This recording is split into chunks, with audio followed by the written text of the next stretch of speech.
You know that moment when you're doom scrolling and you land on some post that's basically screaming, I'm thriving, nice car, perfect outfit, cute little rooftop dinner. Maybe a designer bag casually in frame like it just happened to wander into the shot, and your brain does the thing. It fills in the blanks. Successful, doing great, probably making way more than me.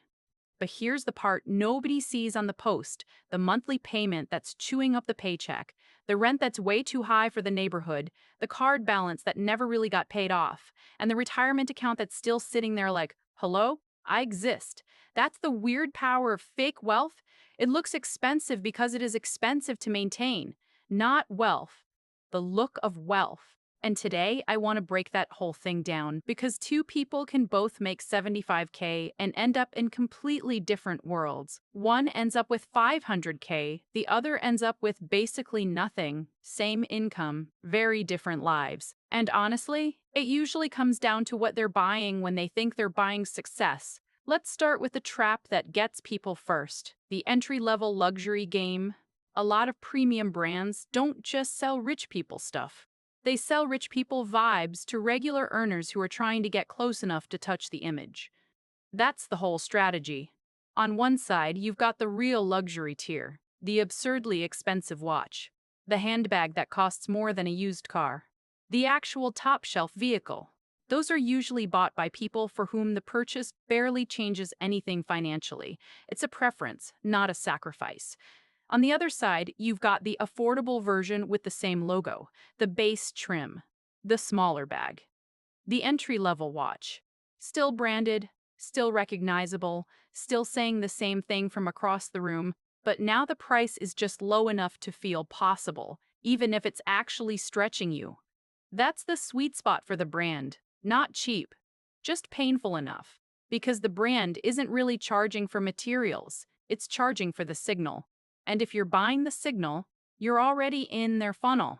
That's why the cheapest version with the fancy badge can be a worse financial decision than the boring thing that actually makes sense. Take cars. A base luxury sedan might look impressive parked outside a coffee shop, but if a fully loaded mainstream car gives you more features, lower insurance, and less depreciation, what exactly did you buy? Status. That's what. And status is expensive in ways people love to ignore. Here's a simple filter I want you to use before any big flex purchase. Compare the item to your income, not your feelings, not your mood, your actual income. If someone earning 45K buys a $450 wallet, that's 1% of their annual income. Okay, sure. Still a lot for a wallet, but maybe not insane. But a $2,400 handbag on that same salary? Now you're at more than 5% of gross income. For one accessory, that's not treating yourself, that's renting an identity. And the wild part is, the wealthy person buying the same bag isn't making the same trade-off at all. For them, it might be a tiny fraction of their net worth. Same object. Totally different financial meaning. That's the visible versus invisible wealth split. Visible wealth is what people can spot in seconds: the car, the clothes, the address, the dinner, the logo. Invisible wealth is the stuff that actually matters: savings, investments, low debt, options, breathing room. And these two things are often fighting each other, hard. Every dollar spent trying to look like you've made it is a dollar not going into the thing that actually makes you made it. Now let's get practical, because this is where the numbers start hurting a little. A base luxury car is rarely just a car. It's a whole financial ecosystem. Say you're looking at a BMW 3 Series. The starting price can land around $44,000. Meanwhile, a fully loaded Toyota Camry XSE can come in around $36,000. And the Toyota may actually give you more features, a nicer equipment list, and a better overall value. So what's the BMW really selling you? The badge. And that badge has a price tag attached to it far beyond the sticker. That $8,000 difference alone, if invested at 7% over 20 years, grows to about $31,000. So now the little status upgrade has quietly cost you 31 grand in future value. But wait, it gets better. Or worse. Depends on how much you like math. BMWs also tend to depreciate faster than Toyotas. So, not only did you pay more up front, you also lose more value over time. Then there's insurance, which can run roughly $180 to $220 more per month than a comparable Toyota in many US markets. Do that for 5 years, and you're talking about another $10,800 to $13,200 just to keep the shiny thing on the road. So the better looking car can easily become the financially worse decision by a mile. And the scary part? A lot of people know this. They just want the signal badly enough to ignore it. Because they're not actually buying transportation. They're buying how transportation makes them look. That same logic shows up everywhere once you notice it. The car is one piece, the outfit is another, the apartment is another, the restaurants are another. The phone, the trips, the little upgrades that match the vibe, it all starts to stack up. And that's where the lifestyle subscription trap kicks in. People think status is one purchase. It's not. It's a recurring bill. The nice bag needs the right clothes around it. The nice car needs the right neighborhood to make sense. The nice apartment makes you feel like you need nicer furniture, nicer dinners, nicer everything. The whole image needs maintenance, seasonal maintenance, honestly, and each piece feels separate when you're buying it. That's the trick. But together, they become a fixed cost structure built around appearance, not necessity. That's how a 75K salary can feel weirdly tight.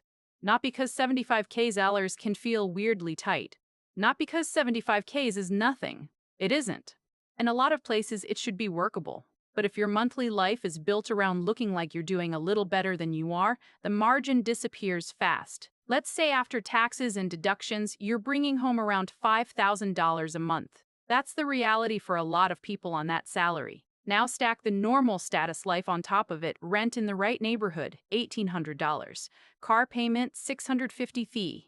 Insurance, $290. Student loans, $340. Credit card minimums, $220. Phone bill, $95. Streaming and subscriptions, $120. That's before food, before gas, before clothes, before any actual life. And suddenly, the month is gone. You're not living rich. You're living fragile. That's the part people miss. The stress isn't always loud. Sometimes it looks polished.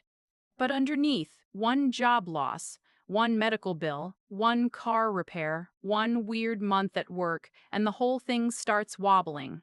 The aesthetic stays up longer than the finances do, and once you're in that loop, you start making decisions that protect the image instead of the balance sheet. That's how you end up with people who look successful in public and feel trapped in private, and there's a pattern that gives them away. If someone's spending changes a lot depending on who's watching, pay attention. In public, they're generous, stylish, polished, and very presentable. Nice dinner, nice car, nice everything. In private, the credit card is carrying a balance, the savings account is flat, and the retirement contributions got paused 6 months ago, which is finance language for "we stopped and hoped nobody noticed." That's the performing wealthy person. The real wealth builder usually looks weirdly boring by comparison. Not sloppy. Just uninterested in impressing the room. They'll choose the restaurant because the food is good, not because the patio has good lighting for stories. They'll drive something reliable. They'll wear things that last. Their decisions don't need an audience to feel valid, and that's why they end up with money. Not because they hate nice things, because they refuse to let nice things become their entire operating system. This is basically what the millionaire next door idea has always pointed to. And even in 2026, the pattern still holds up. People who actually build wealth tend to live below their means. They keep housing reasonable relative to income. They don't carry revolving debt like it's a personality trait. They invest consistently. They own boring index funds for long periods. And the crazy part is, from the outside, they often don't look like anything special. That's the point. Wealth that works doesn't need to cosplay. It compounds quietly. That's also why the person with 500K often doesn't look dramatically richer than the person with $0. The difference is happening in places strangers can't see. Brokerage accounts, cash reserves, equity, discipline, time. And yes, time is doing a lot of the heavy lifting, but only after the right habits get out of the way. So if you're thinking, okay, Vanessa, cool, but what do I actually do with this? Good. Let's make it useful. Start by auditing your visible spending. Go back through the last 6 months and flag every purchase that was influenced by how it would look to other people. Not just things that were visible, things where the appearance mattered in the decision. Add them up. Then ask a very unglamorous question. What would that money be worth in 10 years if it had gone into an index fund instead? Yeah, that number usually stings. Good. It should. Then look at your biggest status purchases and compare them to your net worth. If a luxury item is taking a meaningful chunk of your total financial life, that's not affordable. That's a signal you're still performing a position you haven't built yet. And finally, check your fixed costs against your take-home pay. If rent, car payment, insurance, and minimum debt payments are swallowing more than 60% of your take-home, you do not have much room left for wealth building. Not real wealth building. Not the kind that compounds. At that point, the problem usually isn't lattes or random tiny splurges. It's the structure, the whole setup. So the way out is not to become miserable and stop enjoying life. No, that's not the move. The move is reallocation. Take the money that was going into the signal and move it into substance. Build the invisible stuff with the same energy you were using to keep up appearances. And here's the part that's almost funny. The audience you were trying to impress often wasn't paying attention the way you thought they were. The logo on the bag lasts a moment. The investment account you didn't fund can compound for decades. That's the whole game. One is a performance. The other is a future. And when two people both make 75Ks, that difference is exactly how one ends up with 500K and the other ends up with 0 1. Same salary. Totally different priorities, totally different outcome.